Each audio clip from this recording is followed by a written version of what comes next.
This is what I'm talking about. So let's go back to the concept of aggression and let's look at that from brain perspective. Aggression serves for individual gain. So one way to understand why individuals use aggression is because it can be understood as an attempt to influence uh, uh, the person that you're offending with your own wishes and needs, and make that and coerce that person you're involved with into conforming to the wishes that you have.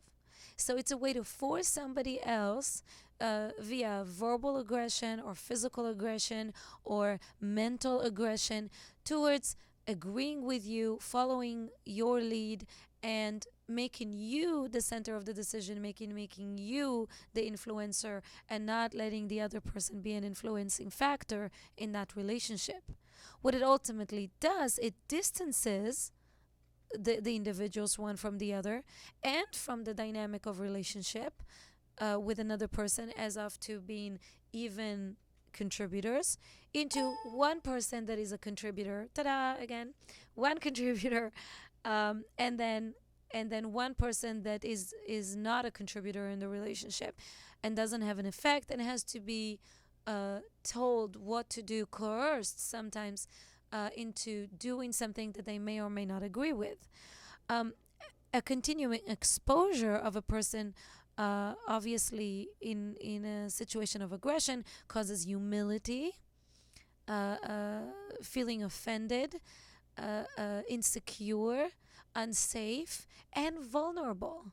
And so those dynamics really are, uh, very, very uh, strong and influential ultimately in a relationship, and change the individuals that are in that interaction. So potentially it changes the aggressor to being more aggressive, and it changes the victim to have even more victimizing characteristics of loneliness, depression, concerns, lack of safety, low self-esteem, and so forth. So when you have continuous exposure to those dynamics, it changes both individuals. Why that's important to consider is because while being aggressive can be obviously a negative thing, and often we process the concept of aggression as being something negative, in nature and in the presence of natural dynamics of animals and people, aggression can be sometimes good. How can aggression be good? Well, if you think about motherly aggression, the aggression of a lioness protecting her cubs, the aggression that parents have towards a threat, okay, towards the stranger who's threatening, that kind of aggression of reacting back as quickly as possible to protect your loved ones. So that's protective aggression. That one is considered favorable.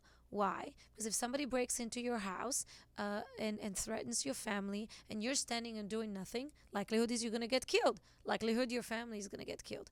But if somebody is coming and threatening your household, and you're reacting fast and you're physically reacting, that can be perceived as aggression, right? You're not waiting for the other person to take their action, but you're taking your action, which is an aggressive action.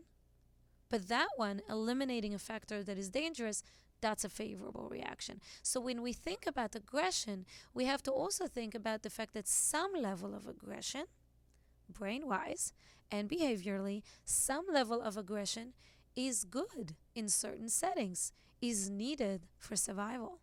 However, some aggression, when it's over the top, okay, when it's non-functional aggression, that's what we call it. Functional aggression is healthy. Non-functional aggression is above and beyond. It's unprovoked. It is a driving force, and it's a constant force. That one is what we want to try and eliminate society-wise. Why is it? What does it look like in the brain? Okay.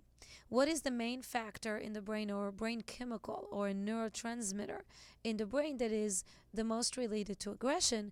Commonly, as discussed in research, serotonin is the neurotransmitter that synthesizes, stores, and releases and is being released in certain specific regions in the brain, which allows for other um, releases of other neurotransmitters that often is involved in a pathway that not only regulates many other processes, because neurotransmitters like serotonin specifically affects many other processes like mood and emotion, sleep, appetite, anxiety, memory, and perception. Not only all of those factors, but also aggression. Why that's important to know is because the general pattern that you see in the brain with increased non functional aggression is lower levels of serotonin, a deficiency in a serotonin in the brain. Now, that deficiency in serotonin doesn't just relate, it relates to so many other things that can in turn increase aggression. So, what am I saying? What I'm saying is that when you have more aggression, you have less serotonin. When you have less serotonin, you have more aggression. But less serotonin is associated also with lack of sleep, impulsivity, mood fluctuations, inability to regulate anxiety. So now you're seeing that lower levels of serotonin can affect many other brain functioning. And those ones can cause irritation that can continue to perpetuate aggression.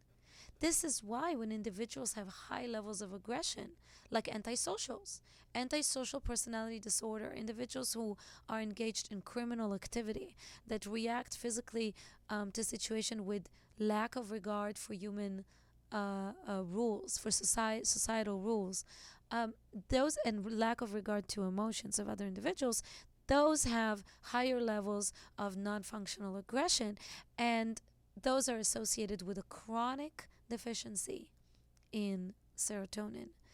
So, what is important and a take home point from that is aggression breeds aggression. When we say evil breeds evil, sometimes we say aggression, breeds aggression.